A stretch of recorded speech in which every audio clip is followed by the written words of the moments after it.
We're just delighted that you're here to enjoy this magnificent journey with us. To get things going here, I am KK Offray. Many of you know me, Vice President of Sales for Expedia Cruises and WineClub Cruises. And I'm one of your hosts for this evening's presentation. And we are joined by none other than our Senior Advisor for Wine Tourism, international wine expert, author, and instructor at Napa Valley College, the one, the only, Paul Wagner. Hey, Paul.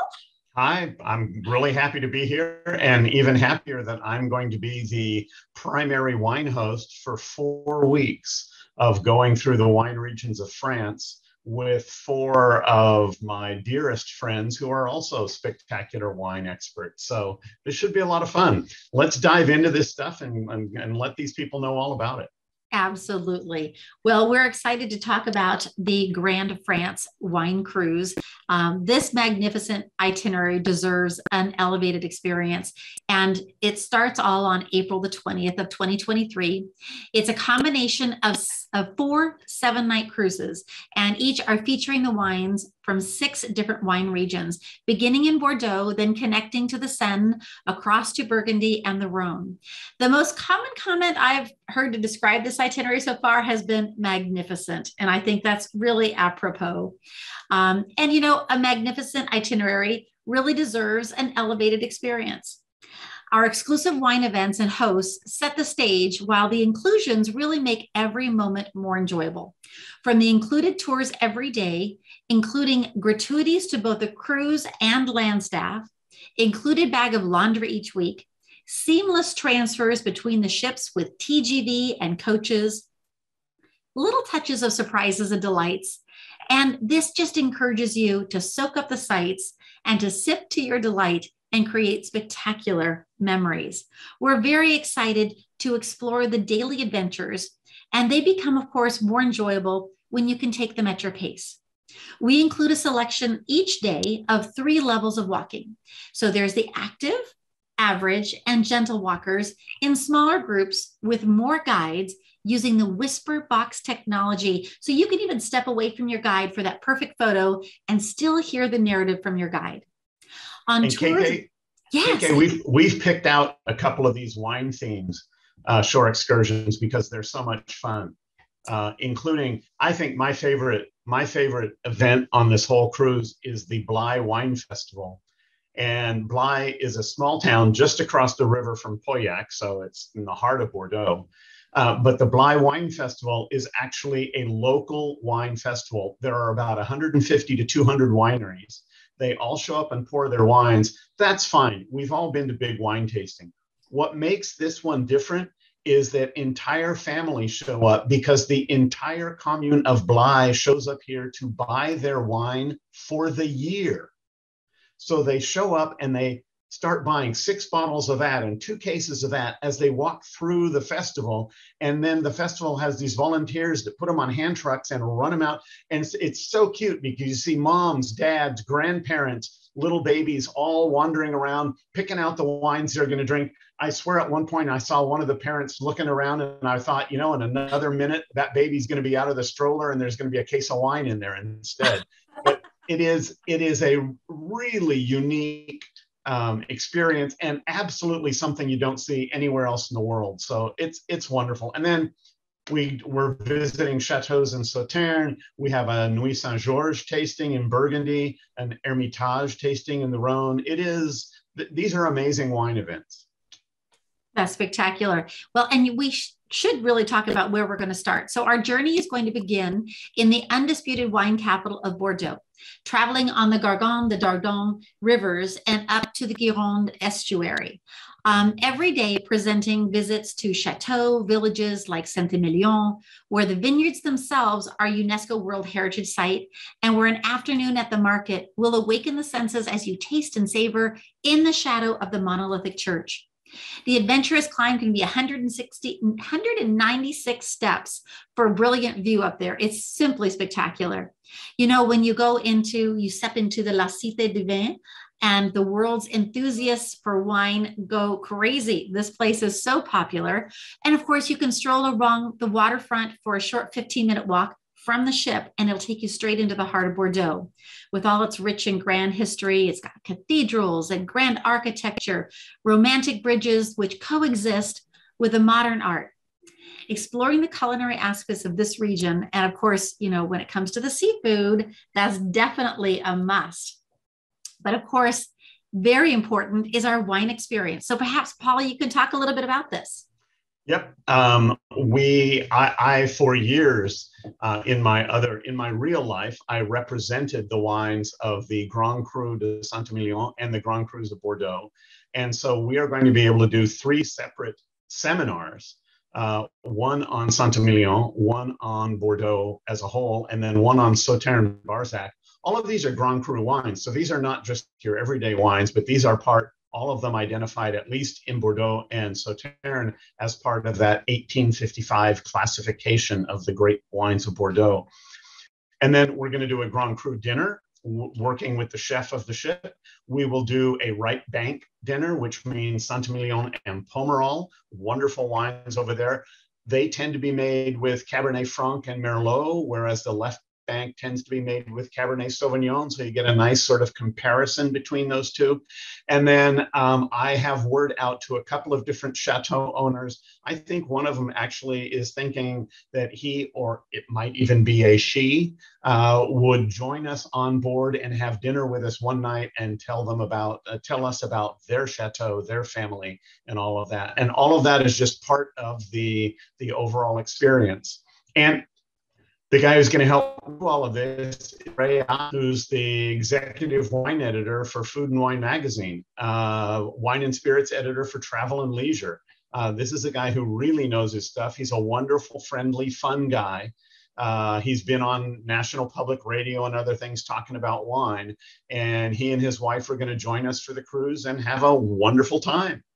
That's really spectacular. I know that as we journey now on to the second part of our voyage, we're going to be whisked from Bordeaux aboard the high-speed train called the TGV. Our luggage and belongings are going to be transported separately so that we can really enjoy the journey hands-free. We'll arrive into Paris to the Amalira, and the Amalira is a sister ship to the Ama Dolce. So one of the fun things is you're going to have the same stateroom number all the way through your voyage. So no matter which ship you're on, you can always easily remember your room number. It won't change, so you won't get lost. It's kind of fun. So of course, the stunning sights of Paris around, and our ship slips under the bridges of the Seine with visits to small villages and grand history, artistic inspiration, including Giverny and the Monet Gardens. The brilliant history and architecture of Rouen, the Côte de Bacanco and Bayeux, where I know you can see the very famous tapestry there. And I think one of our pictures here coming up there is of that tapestry. Paul, you have a great story about that tapestry.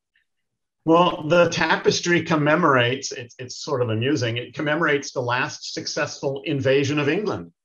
And that was in 1066. So we're coming up on the 1,000-year anniversary of the Norman invasion. But this tapestry, remember that the King of England had no male heirs. So there were a couple of different families who thought they should be the next in line. And it turns out that one of them lived in the Norman part of France, Normandy. And so he invaded England successfully. He was the conqueror, and his name was Bill. So we call him William the Conqueror. But this tapestry tells the whole story of invasion. And you will, if you look at the tapestry carefully, you will even see at some point barrels of wine, because when the French invaded England 1,000 years ago, they weren't going to take any chances.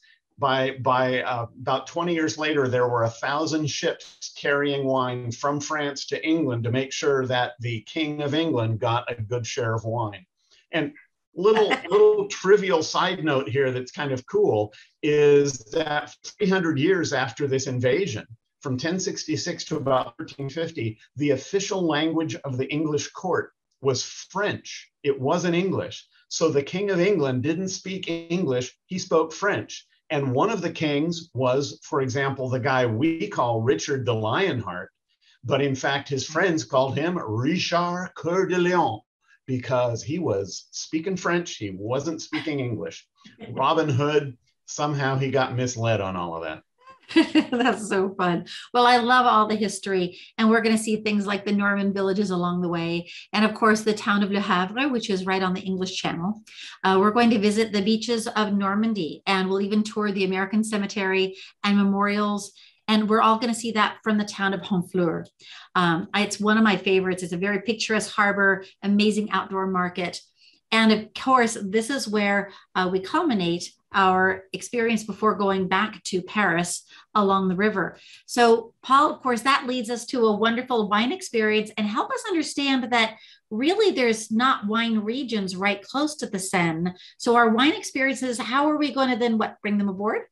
Yeah, we are. So the Seine doesn't actually go through wine country, but in fact, we have worked with vineyards and producers around the northern part of France in what I think is easily one of the most undervalued wine regions, which is the Loire Valley. If you are in love with Chenin Blanc by the time we get this cruise, I have failed, because the wines there are just spectacular. And of course, this is where Puy-Fumé is, which is where Robert Mondavi got the idea for Fumé Blanc, his famous Sauvignon Blanc-based wine. So we're doing a Loire Valley tasting. We'll be doing a tasting of Champagne, because Champagne's only an hour from Paris. We may even have someone from Champagne join us on the ship at some point. And then Alsace, if you just want to eat and drink, it's a toss-up, Alsace or Burgundy. But I don't know. I love foie gras. I love Riesling from Alsace. I think you could just park me in front of Choucroute from Alsace by the cathedral there in Strasbourg. Give me a couple of bottles of Riesling, and I would die a happy man. We will be doing 3 wine pairing dinners, one focusing on the Loire, one focusing on Champagne, and one focusing on Alsace. Oh, I love that. That's fantastic. And of course, you have a special guest with you for that week as well. Yeah, this is my dear friend, Sarah Schneider. Some of you may know Sarah because for years and years, she was the wine writer for Sunset Magazine. And her ability to write about wine in a way that's both really smart and yet really fun is unparalleled. And she did so well there that it turns out now she's writing about even more expensive wines at the Robb Report. So wonderful lady, nominated multiple times for a James Beard Award. A real sweetheart. You will love meeting her, and I'm looking forward to this week a lot. She was so excited just talking about all of these wines. She's already working on which wines exactly she wants to drink. So yeah. Well, I have to say that I was fortunate enough to travel with both of you on the Sunset Wine Cruise that we did. And what a pleasure, true delight, and very knowledgeable also. It was a lot of fun to have those conversations with her. Well, our third week is going to take us across by TGV and motor coach to the Burgundy region, where we embark Amacello. And Amacello, once again, is a sister ship to the Amadolce and the Amalira. And we're going to board in Chalon-sur-Saône. Known for so much more than mustard, Dijon's entire city center with its crooked, half-old timbered buildings is a UNESCO World Heritage Site. I love this picture. I don't think that's the mustard they're making in Dijon's. I don't think so either, but I have to say it was kind of fun. I felt that we needed a little lively moment there. A little mustard joke. A little mustard joke is always called for. And of course, Dijon is a UNESCO World Heritage Site. This region is just so rich with wine varietals, historical and quaint villages, and sites just really beyond the imagination. Arles is considered one of the most beautiful cities in France, featuring the Romanesque Cathedral and the Roman Amphitheater, and of course, Lyon, known for its gastronomic delights. Oh my goodness. The market there is one of my favorites, probably in the entire world. I love, love, love it. You're going to see such a variety. And of course, you're also going to have a chance to see the Basilica and the unique covered walkways that are there. And then, of course, we conclude this week's voyage in Avignon. Well, let me quickly show you these pictures of Arles because, of course, they're just quite beautiful. And then we conclude in Avignon. Avignon, of course, aptly named the city of popes and commonly referred to as the gateway of Provence. So we're going to sail in through the Pont d'Avignon. And of course, that brings us to this week's wine experiences that we will enjoy.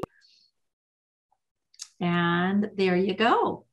And that photo, by the way, was of course, the Pope's palace in Avignon when the papacy moved out of Rome for 100 years or so into Avignon. And it is since he had a palace in Rome, this was the newer palace. So of course, in wine, we don't know this as the new palace of the Pope. We call this Châteauneuf du Pape, one of the great red wines of France. I should mention something, KK, about these welcome receptions, because each week we're doing a different style of wine in the welcome receptions. So we're doing sparkling wines from around France in one welcome reception. The next one will be white wines from around France, and not just Burgundy, Bordeaux, but we'll find a few odds and ends that you'll never have tried before. And then we'll have red wines from around France, and finally we will do sweet dessert wines from around France, all part of these welcome receptions. And then on this leg of the cruise, we'll do 3 wine seminars, the reds of Burgundy. And last night I just did a class at Napa Valley College where we tasted Pommard and Maurice Saint-Denis, and boy, they were good. And then we'll talk about Mâcon and Beaujolais, 2 regions in Burgundy that don't get a lot of attention, but really make wonderful wines and are actually quite affordable compared to Pommard and Maurice Saint-Denis. And then we'll talk about the great wines of the Northern Rhone, like Hermitage, Saint-Joseph, etc. And then our winemaking or our wine pairing dinners, same thing. We'll do a Côte de Nuit Burgundy dinner. We'll do a Northern Rhone dinner, and we will have a local producer come on and talk a little bit about his wines and how he matches his wines with the foods of the region. So pretty spectacular stuff there. And you have a very special newly announced guest on this cruise. Yep. Our host for this leg of the cruise is my dear friend, Tim Gazer. He was in charge of education for the master sommeliers for many, many years. Wow. He's a guy who not only knows everything that's possible to know about wine, but he also knows how to explain it. And he and I just have wonderful fun doing these presentations because we both think that the other guy knows a little bit less than we do, and we just have wonderful fun challenging each other all the time. Great fun, great guy. And what it doesn't say here in his bio, but something that he and I have in common, is he actually has a master's degree in classical trumpet. And I actually studied classical guitar at the Royal Conservatory in Spain. So if you ever get us late at night over a good glass of wine, chances are we're going to be talking about music as much as we're going to be talking about wine. Well, I consider that a challenge to anyone who's on this cruise to make sure that these guys get together in the lounge late in the evening with some musical instruments, that's for sure. And that leads us, of course, to the next segment. Our 4th week continues aboard Amacello from Avignon, winding our way up the Rhone. And of course, I always say, be sure to indulge in the Macron as you're in Avignon, and they'll visit, of course, the Papal Palace that we talked about, one of the many UNESCO World Heritage Sites. There are so many UNESCO sites on these itineraries.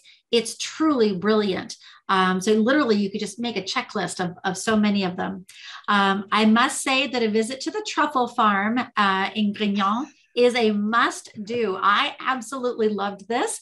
I fell in love with the dogs, of course, but even more so, I just wish that I had way more and packed it all into my suitcase to take home, because it is simply scrumptious and a really fun day. Of course, the landscapes and the towns that you're going to see along the stretch here are just so beautiful.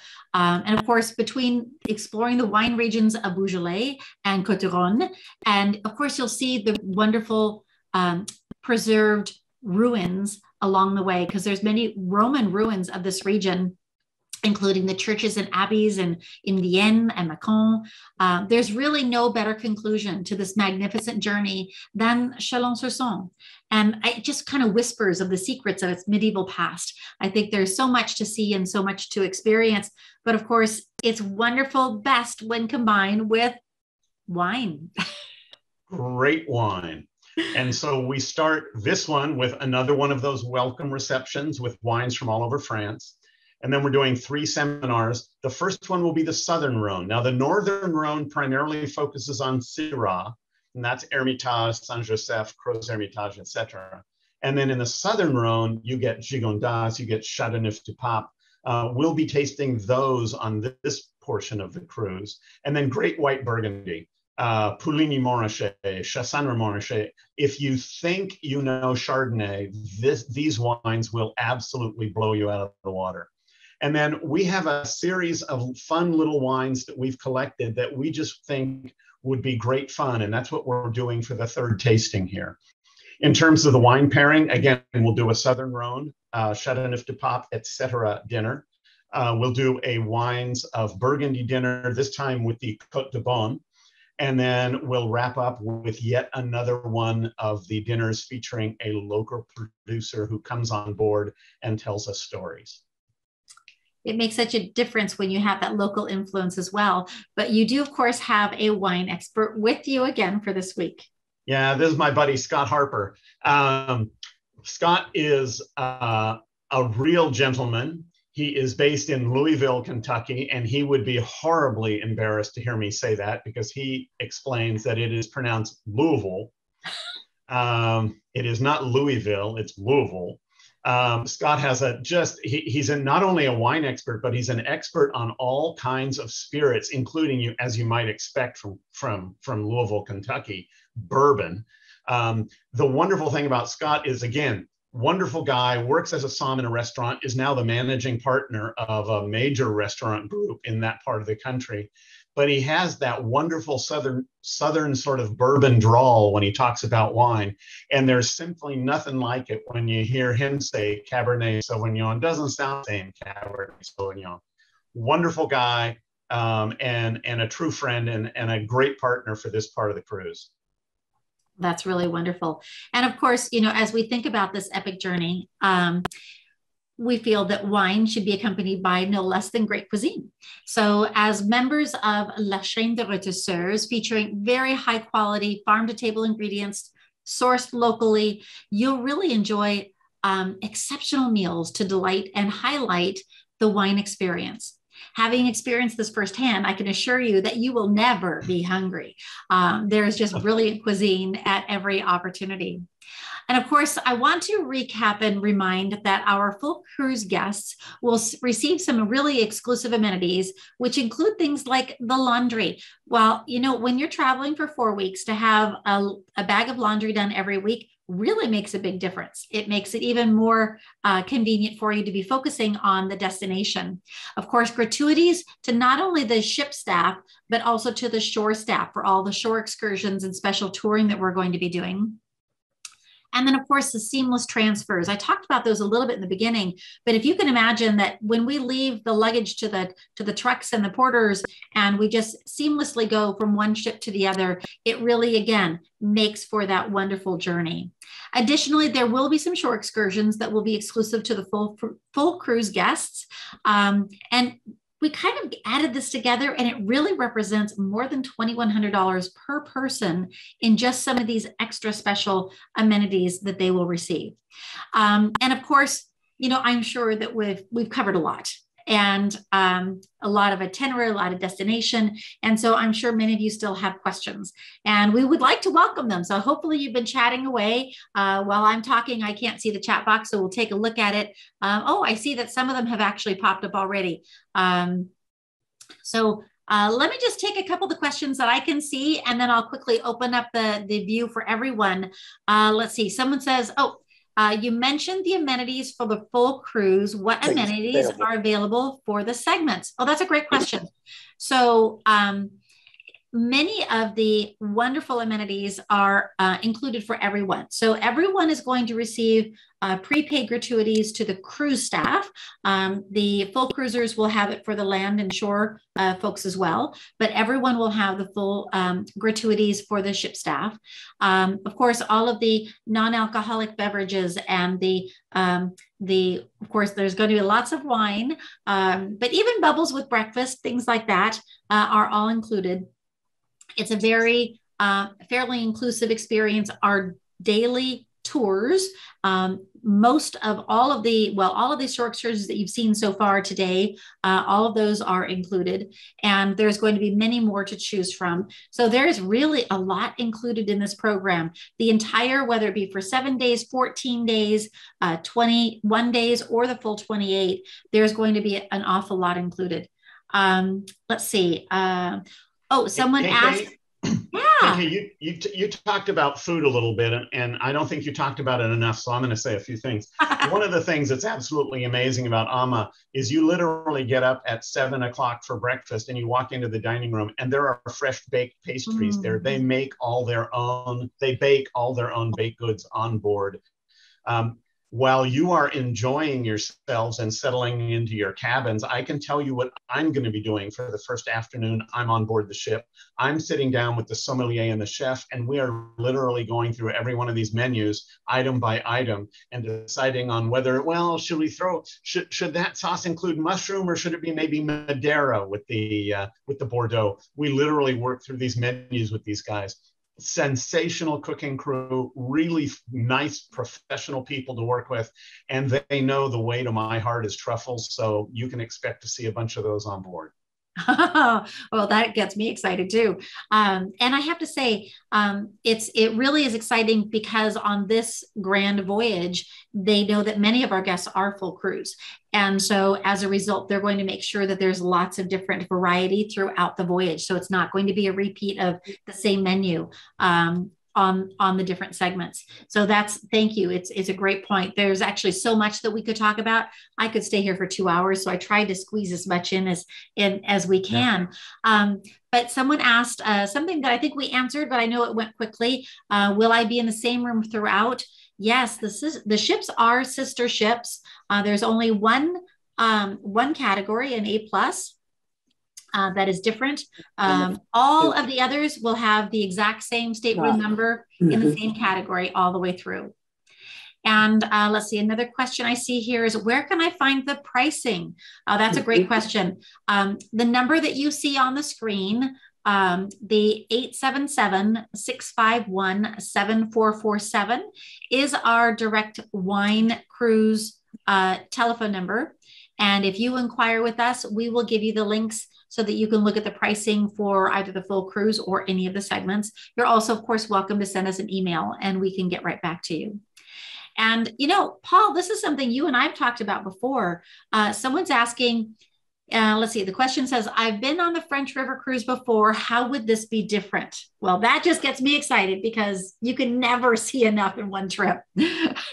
Yeah, well, in fact, we were laughing about this beforehand. A couple of years ago, my wife and I did the segment from Lyon down to Avignon, and she went on the truffle farm, and I toured the palace of the Pope, the Châteauneuf-du-Pape, and we immediately got back to the cabin, started telling each other stories about it, and decided we really wish we'd done the other thing.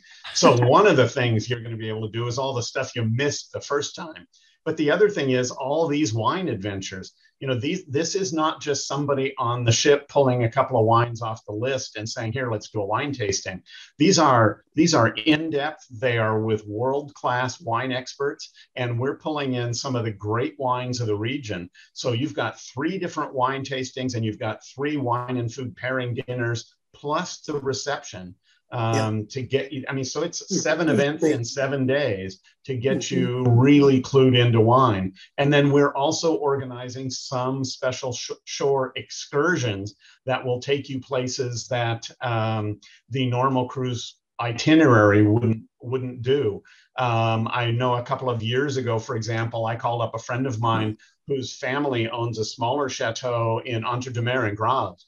And I called her and I said, Anna, would you be willing to host a group for a lunch and an excursion down there? She said, oh, sure, just come on by. And we arrived, and she explained that she had a little trouble getting everything together because she was, in fact, 8 3/4 or 8 7/10 pregnant, as if we couldn't tell. And she explained that she was very happy with the food. She had asked the local suppliers to bring all of their special cheeses and sausages and everything else. And her 15-year-old son had got up that morning and offered to make all the quiches for the guests. So we had all these quiches cooked by her son. You haven't had that experience before. That's the kind of stuff we can do on this cruise. That's really great. Let's see. One of the questions is this once a year cruise or will it be offered in the fall? It's not even a once a year. It's a once in a lifetime. Yeah. This is going to be a one-time only cruise. This will be the only date, the only departure forever. So best we know, this is it. Yeah. Let's see. A guest is asking, will any of the excursions and the transfers from one segment to another be available to someone in a wheelchair? So I would say yes, kind of. And the reason I say kind of is because many of these towns and villages that we will visit have cobblestone streets. And sometimes they can be uneven and a little bit difficult. So if that's comfortable in a wheelchair, and if you have someone along to assist you, I'm sure that some accommodations could be made. And then, of course, the TGV and motor coach transfers, the TGV I know is accessible. Yeah. The motor coaches, that would be a great question. And I'll take your name and make sure that I check into that for you and make sure that we could actually accommodate. If it's somebody who's full-time wheelchair, I find that sometimes river cruises, there's always a lower deck that cannot be accessed by elevator. So you should know that. And then there will be a couple of other things. So we'll make sure to have a chat with you directly to make sure that we can answer those questions. I want to make sure that, that we're on the same page and safe. And then another question, is there a link to send to friends we would like to see who would like to see it if interested? Absolutely. When you call in and we send you information, we will make sure to send you a link because, of course, cruising is always more fun with friends. So we highly encourage you to welcome your friends and family to join you on this great adventure.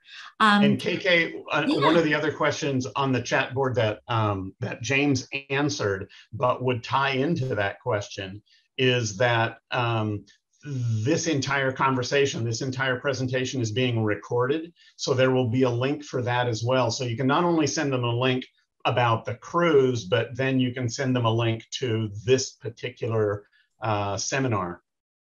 Great point. I love that. Well, I have stopped the screen